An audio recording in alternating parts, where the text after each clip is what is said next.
അതെ, കുറച്ച് ദിവസമായിട്ടോ എനിക്ക് ഭയങ്കര മന്തി കഴിക്കാൻ പോതി. അങ്ങനെ നമ്മൾ നേരെ നമ്മളെ റയാനിലേക്കാട്ടോ പോകുന്നത്. മിക്ക ദിവസം നമ്മൾ റയാൻ തന്നെയാട്ടോ പോകും. മന്തി കിട്ടാൻ പോകുന്ന ആഹ്ലാദ പ്രകടനാട്ടോ എന്റെ മുഖത്ത് കാണുന്നത്. എന്റെ മുഖത്തിന്റെ എക്സ്പ്രഷൻ കണ്ടാൽ മനസ്സിലാവില്ല എന്താ പറഞ്ഞോണ്ടിരിക്കുന്നതെന്ന്. ഇനി മേലെ കുറച്ച് ദിവസത്തേക്ക് മന്തി എന്ന് പറയരുത് എന്നാ പറഞ്ഞോണ്ടിരിക്കുന്നത്. അങ്ങനെ എന്റെ മന്തി ആയിട്ടെ ബീഫ് ബിരിയാണി ഇവിടെ എത്തിക്കഴിഞ്ഞു.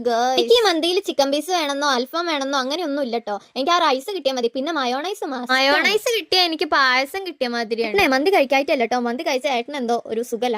ഏട്ടൻ ഏറ്റവും കൂടുതൽ ബീഫ് ബിരിയാണി ഇഷ്ടം. കഴിച്ച് ഞങ്ങൾ ഇറങ്ങി, ഇനി നേരെ ചുണ്ടേക്ക്. സാധാരണ ഏട്ടനാണ് പുറത്തിറങ്ങിയ സ്നേഹപ്രകടനം കാട്ടോ. ഇതിപ്പോ ഡ്രൈവിങ്ങിനിടയ്ക്ക് ഹെൽമെറ്റ് പിടിച്ച് വലിക്കുകയാണ് കുഞ്ഞോണി, എന്നിട്ട് ഉമ്മ കൊടുക്കാച്ചക്ക്. അതിനിടയ്ക്ക് നമ്മളൊരു ഫ്രെയിം എടുക്കാൻ വേണ്ടി കയറിണ്ടായിരുന്നു കേട്ടോ. എന്തായാലും ടൗണിലേക്ക് വന്നേല, അപ്പൊ അതും കൂടി എടുത്തിട്ട് പോകാൻ പറഞ്ഞ ഫ്രെയിം ഒക്കെ എടുത്തു. വീട്ടില് പച്ചക്കറി സാധനങ്ങളൊക്കെ കഴിഞ്ഞ് കിടക്കണം, അപ്പൊ പച്ചക്കറി വാങ്ങിക്കാൻ വേണ്ടി കുഞ്ഞുനെ കൊണ്ട് പറ്റുന്ന സഹായം അവനും ചെയ്യുന്നുണ്ട് കേട്ടോ. ഒരു ഭാഗത്ത് നിൽക്കാതെ ഓടിയും കൊണ്ട്.